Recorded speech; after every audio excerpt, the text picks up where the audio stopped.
in the gangster trilogy of RGV, the first was Satya, second is Company, and the third is D. So in today's My Take, I'm going to delve into the details of the Company, the second in the gangster trilogy.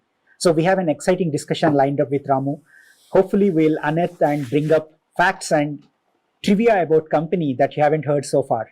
So Ramu, I'm a big fan of Company. 2002, it basically changed the history of Bollywood. It created a new sophistication for organized crime, how it actually works, and it created a new benchmark on how gangster movies are made.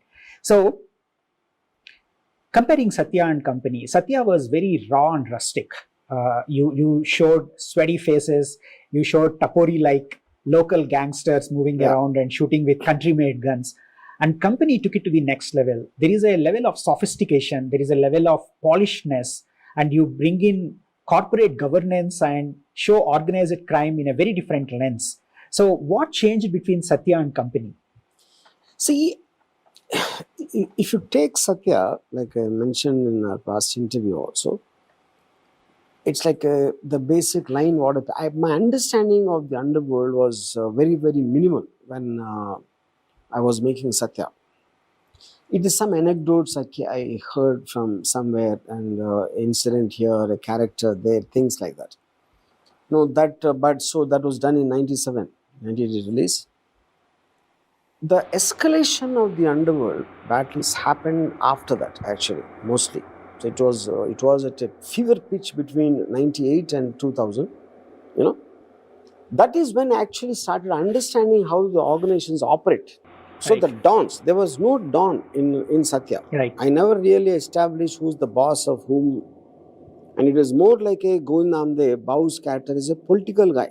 Right. This is not an underworld gang the way we understand, like D Company or Chota Rajan Company. That is not the point. Right. You know? So the reason I started understanding is one day there was a producer friend of mine.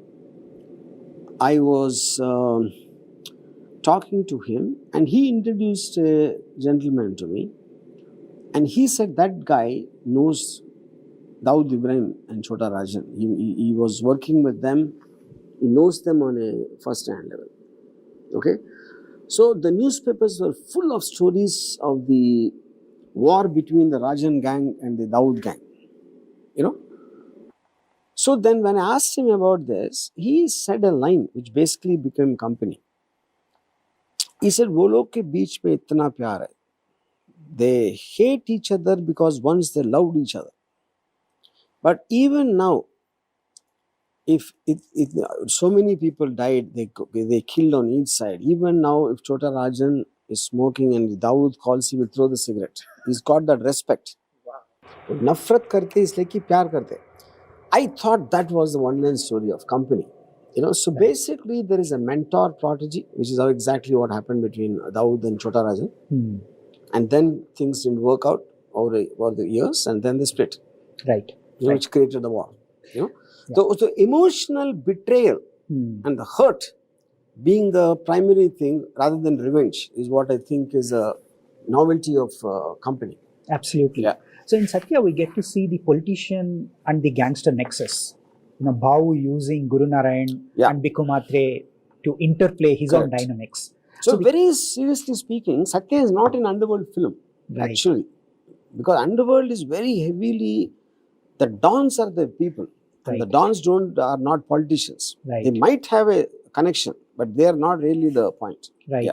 So the conflict was between politicians and the local mafia or local small-time goons in Satya versus taking it to the next level, and the conflict point between Malik and Chandu was much more intense. Yeah. And I think that created an opportunity to create more drama. Yeah, correct. That's true. Did you actually model Malik's character exactly like Dawood Ibrahim? Was that... I mean, I won't say that, you know, because see, the point is, Dawood Ibrahim is a very mysterious figure. So except for one or two short videos and all that, but I know a lot about his thinking process, which I got to know from people who know him on a personal level. But I would say, see, a man who's very emotionless and cold-blooded and only talks logic is the is actual my understanding of the character in Malik. You know. So if Dawood Ibrahim's thoughts kind of became a personality, that is Ajay. But I'm not very sure Dawood Ibrahim, the original Dawood Ibrahim, will be like that. Right, Yeah. right.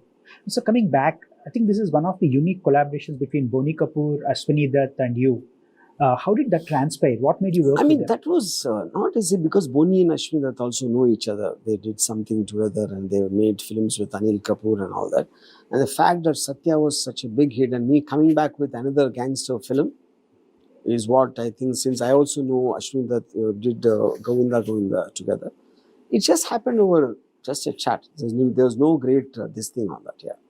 So, was this like the biggest film under Verma Corporation banner? I won't say that, because company is a sound, it sounds big and the subject matter, but it's not a big film. I mean, in terms of, I don't know if you mean a cost or whatever. The cost, production No, cost. it's not. Again, coming back to the very beginning, you actually thank and appreciate certain people like Sivanandan, who was the Joint Commissioner, and then Balkrishnan from Times of India, and of course Daya Nayak. So, did you actually end up meeting them one-on-one and captured their... Yeah, of course. I mean, I'm very close to them. Close friends of even till today. Daya Nayak? Yeah, we're in touch. In fact, I was talking to Daya Nayak today morning. Wow. So company is a collection and aggregation of all their inputs and what they actually... I wouldn't say one or two, quite a lot. Okay. It's quite a lot of people are giving me inputs in various. It could be from the cops, it could be from the gangsters, it could be from people who front for the underworld, or not really criminals, but they kind of facilitate certain operations and things like that. Yeah. So you worked with Jaideep Sahni and Chandan Arora, who were the writers. So Chandan Arora is the editor. Editor, okay. Yeah, okay. Jaideep is writer, yeah. So what really goes behind the scenes? So when you think of a line, so when you wanted to create the conflict story, how did you work with a writer to translate that? See, not so much. I mean, I'm not talking about Jaideep in particular. Any writer is working with me as a very minimal thing, because I'm more or less I write the entire thing. I write it in English first, and also I write it in shots. I don't write it like a dialogue aspect, because the shots also will be designed for the lines, and so the line is coming either because of what shot will follow. So that kind of a pattern is very difficult for a writer to catch it.